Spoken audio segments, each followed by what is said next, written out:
Good morning.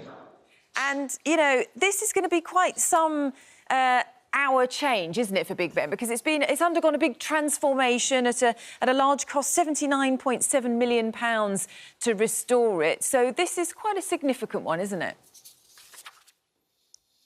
It's the big one, isn't it, you know? And you're quite right. We've renovated the icon of the world. This is the one thing that people come from all over the world, taking photographs, looking at Big Ben. They've seen it in scaffold, and now we can see it in all its splendour again. So, yes, it's a major achievement to turn the clock back. So, 10 o'clock, the lights go out, they start moving the fingers, 2 hours after, 2 minutes past, at 2 o'clock in the morning, the lights go back on, and we'll be back on normal time. The fact is, everybody's waiting, and I'm really looking forward to Remembrance Day, the fact that the clock will then be striking, and I think that's going to be the moment for everybody, that people on Whitehall, the veterans, and we'll hear Big Ben striking, and I think that will be the significant return of this grand old clock. Oh. Big Ben in the Elizabeth Tower will be something special, and the world will once again hear the sounds.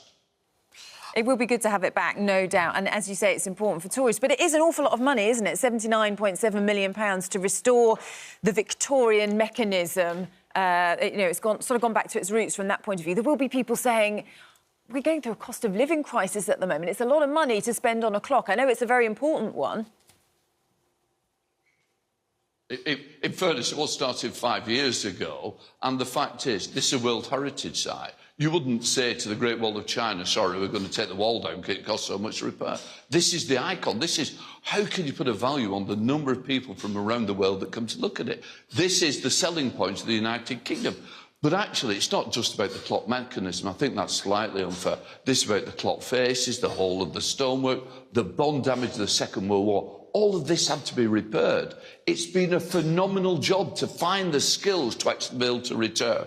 Not just the mechanism, but the whole of the clock in itself. Its beauty. This will now take us for the next 100 years. And I think people recognise this is a world icon. This is a heritage piece. We would be vandals if we didn't and hadn't repaired it. And quite rightly, it's a huge amount of money, but it's something we can be so proud of. I think I'm with you with that. I think preserving things like that are quite important, and I'm sure the money will soon come back with tourists coming in to see it and take pictures of it.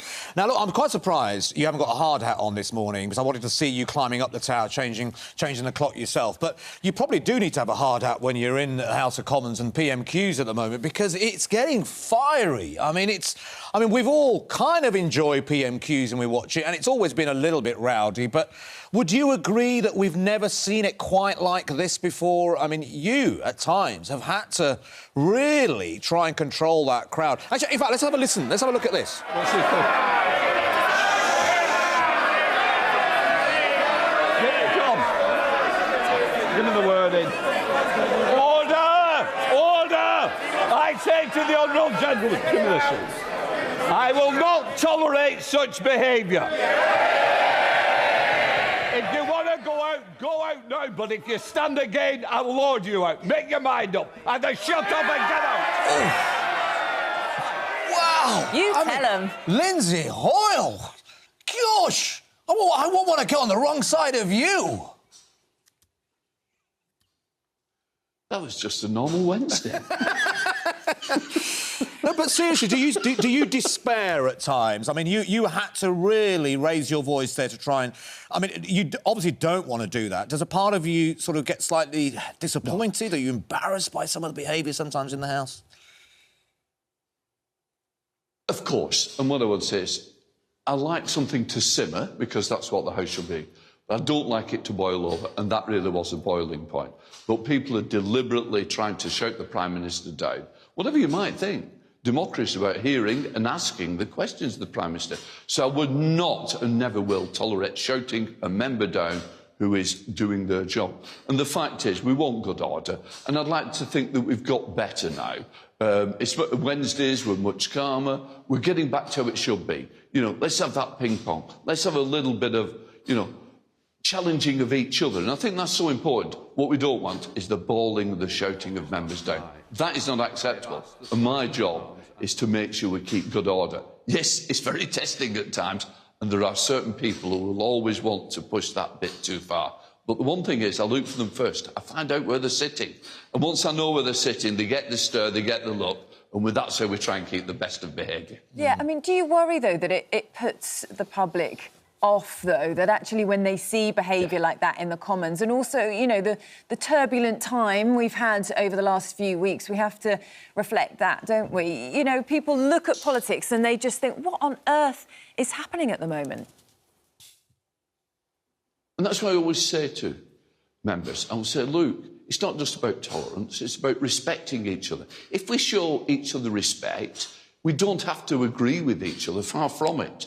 But if you show a common sense behaviour, a behaviour that you would expect within a school or any other walk of life, therefore, that's how the public should treat us. But if you bawl and shout at each other, don't be surprised that the public's copied it. So that's why I try to install better behaviour, a nicer chamber, a nicer future for Parliament. I want people to come in and into Parliament. Don't put them off. This is the Democratic Institute. We've got to show the best of Parliament.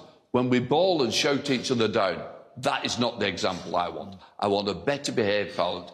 I'm working very hard to do it. Sometimes I achieve it, others it's very testing. No. And what I would say is, I've got the ultimate, yes, I can throw a member out. I don't want to do that. I want people to respect each other and let's show some tolerance. Yeah. And what about what goes on behind the scenes when you talk about showing tolerance? Because we've had these accusations, haven't we, of sort of the manhandling, the bullying that went on at the vote on fracking. I know that's something that you've been looking into, isn't it? What have you found out about exactly what went on then? And I'll be honest, I don't want to prejudge that. I asked for a report from the Sergeant at Arms. That report should be with me on Monday. I will look at that report. I think, you know, in fairness, I know a lot of people have interviewed. People have been asked about what happened. I won't prejudge his report. That will be wrong of me. On Monday, I will go through it and I will decide and take a view once I've read that in-depth report to the behaviour of that night. Fair enough. We will wait and see on that one in that case. And I know it's something else that you've talked about, isn't it, when you talk about respect and how politicians are treated. I know that you've been very worried about the safety of politicians. Obviously, you know, we had the horrific incidents, the murder of Joe Cox. We had David Amos as well. How much does that prey on your mind? We need our politicians to have access to the public, don't we? But at the same time, there is this environment, there are these opportunities sometimes where these things may happen. That's the thing that keeps me awake at night, is my worry about the safety and the security of members, their staff and their families and this building. You know, that's the thing that I'm always worried about. I don't want to have to pick up the phone again to hear that tragic news. You know, Joe Cox, Sir David Amos, the attack on Parliament. These are the awful things. We know people don't believe in our values. They don't believe in democracy. But the one thing I always say is, if you don't agree with me, stand against me. Use the ballot box. Please, don't weaponise and don't try and intimidate. The one thing we will do, the House will always unite. We will never, ever give in to terrorism. But it is the thing that worries me. It is the thing that concerns me. And quite rightly, that's why security is taken so seriously for members and staff and families. OK. So, Lindsey Hoyle, Speaker of the House of Commons, thank you so much for joining us. And I guess we should just wish you good luck. We better let you go. You've got a big job ahead, haven't you, this weekend with that clock? Yeah, good. I'm back in the chamber. Yeah, good luck with the clock and good luck at the next PMQs as well. Keep them in check, won't you?